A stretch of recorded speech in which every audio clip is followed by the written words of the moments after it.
Why do I need another CRT in my life? Because CRTs are freaking awesome, that's why. I picked up the Sony Trinitron KV-14V5D, what a name, up at an hour drive away for 25 bucks. The previous owner was a senior man who only used it to check his finished and edited VHS tapes, so it went on a few times and then he would turn it off.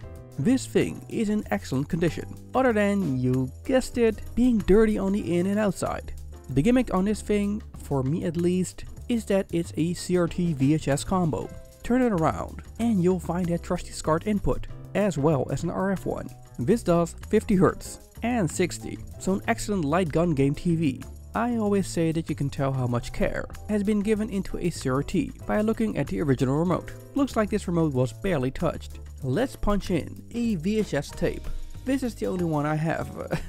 This tape really sucks, and the tape quality as well. Also, the content of this tape is absolute 90s presentation, and just like a promo for upcoming PlayStation titles. Let's skip all this crap and go into refurbishing this thing, cause we need to play games. What I like about these Trinitrons is their simplicity. Sony had a thing into doing maintenance on their hardware, like the PlayStation 1, so getting access to them is really easy. The screws that need to be removed are marked with arrows, and there are only 6 of them.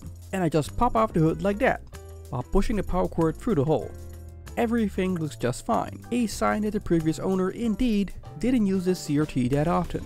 There's a layer of dirt on every item, no swollen caps, and it seems that time stood still on everything inside this TV.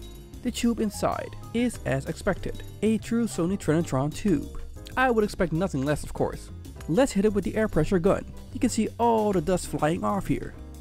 When going over the convergence rings, I try not to hit them, as that would mess up the geometry. Luckily, these things have been chalked down, so they don't move that easily. As I said in a previous video, be wary of that anode cap. You can clean around it, just don't stick your fingers underneath it. Then there's this daughter board, which its main purpose is making the VCR function the way it does. Mind you, this is just a simplified explanation. After all that, I clean it another round, but this time a bit rougher, with a dry brush. Once that's done, I like to clean CRTs and their cables with wet cloths. Not really needed, but I like my stuff extra clean. Underneath the motherboard for the TV, there's an extra board for the VHS recorder. What I'm doing here is loosening up the cage for it, so I can have a peek into the VHS section of this TV. And there's a reason for it. I just want to clean out the dirt out of this section and nothing more, so I won't be removing the complete cage to have a full glance at it. I'm lifting it up so I can place the air pressure gun inside it and blow out the dirt. While this thing boasts a VHS player, I'm frankly not going to use it. My other Trinitron has a VHS built in as well, and that one and this one just need their heads cleaned. That is all, so I'm good. Now for a quick cleaning of the front, outer exterior. With some wet wipes I clean off that dirt and grime. I do a bit of the inside of the VHS unit, and I clean the exterior button panel. You just don't know how dirty some hardware is until you see how many tissues you've used in the end. I used 5. I then hit the VHS part with some more pressurized air, so the dust goes out the other end. Outside my home, I spray the back shell with chemical detergent and let it soak in for a bit. Then spray off the dirt with a water hose. This works tremendous, as it's impossible to get dirt off those side grills manually in a perfect way. I also do the back of the shell and use the same technique. There's one thing I don't like. The side of the TV has these paint splash dots, which I tried to remove. Honestly, I've tried many different chemicals, but it seems the paint has become one with the shell.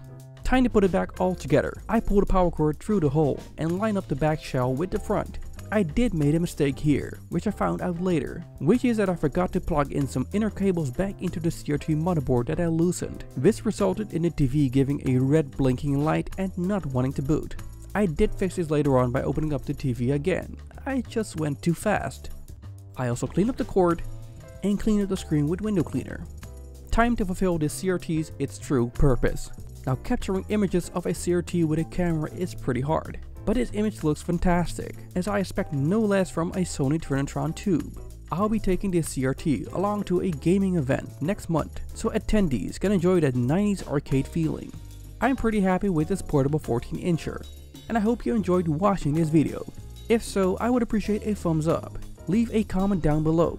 and do subscribe to keep yourself updated on the latest videos I release. Check out similar videos after this one from the playlist, and I'll see you on the next video.